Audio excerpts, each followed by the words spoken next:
Praise the lord. ఈ రోజు దేవుని వాక్యము మొదటి రాజుల గ్రంథము 8వ అధ్యాయము 56వ వచనము. ఆయన చేసిన శుభ వాగ్దానములో ఒక మాటైనా తప్పిపోయినది కాదు.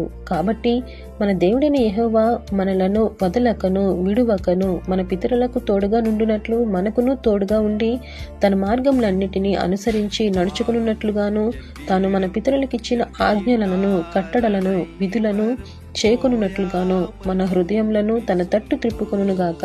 ఆమేన్. హల్లెలూయా. దేవుడిచ్చినటువంటి గొప్ప వాక్యము మనందరి జీవితంలో నెరవేరునుగాక.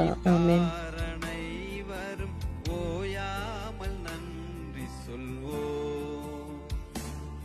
ஒரு கரு போல காத்தீரே நன்றி, என்னை சிதையாமல் சுமந்தீரே